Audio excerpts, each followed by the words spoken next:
Dans le Christ, l'humain et le divin ne sont pas séparés. Il n'y a pas Dieu sans l'homme. Il n'y a pas l'homme sans Dieu. Il est vraiment Dieu et vraiment l'homme. Dans le Christ, il y a le relatif et l'absolu, le créé et l'incréé, le fini et l'infini, ensemble, sans opposition. Certaines traditions considèrent que seul Dieu existe.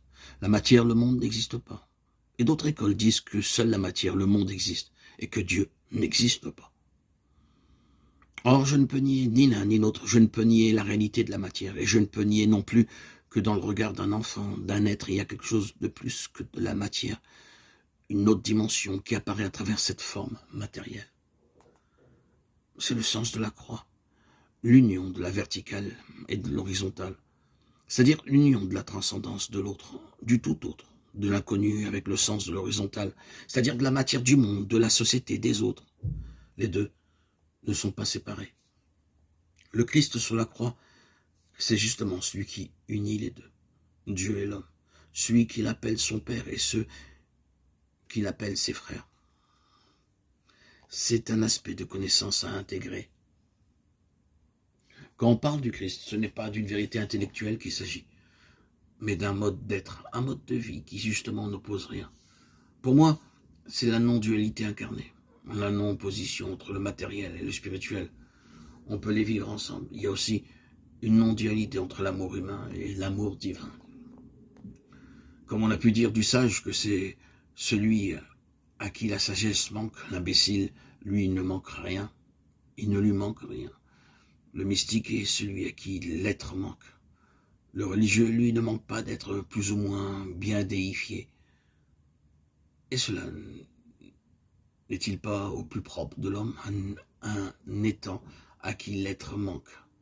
Ainsi, étudier les mystiques des grandes traditions d'humanité peut introduire l'esprit analytique contemporain à des anthropologies moins closes, moins bornées en ce qui importe et ce qu'on sait de l'homme, cette faille ou cette blessure que dans sa prudence il ne cessera de saler et par laquelle il se tiendra éveillé, ouvert à l'autre-té ou à cela qui nous manque, guéri de ces trop-pleins narcissiques et autres incurables épaisseurs.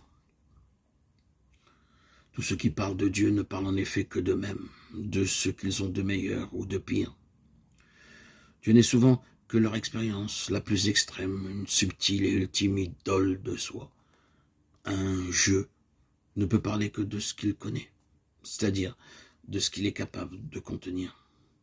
Les plus honnêtes diront qu'ils ont en eux de l'inconnu, de l'incréé. Parfois ils oseront, comme Maître Eckhart, dire qu'ils sont cet inconnu. Mais cela qui est, ils ne savent pas ce que cela est. Ce qu'on peut savoir, c'est toujours du même, du pareil, à soi. L'autre, c'est non moi. Alors tant que c'est un moi qui parle, s'il n'y avait plus de moi pour chercher Dieu, où serait donc Dieu? Ainsi, se poser la question du moi et la question de Dieu, c'est se poser la même question. L'apparition de l'un entraîne l'apparition de l'autre. La disparition de l'un entraîne aussi la disparition de l'autre. Dieu est partout, sauf là où il y a un moi pour le chercher. C'est le moi qui le met ailleurs. Il n'y a que ce moi pour l'empêcher d'être tout. Ceux qui vivent dans un profond silence mental sans intervention d'un jugement, d'une comparaison, d'une estimation, peuvent sans doute voir, sentir, écouter, toucher cela qui est, qui n'est pas. Il n'y a plus de moi pour se poser la question.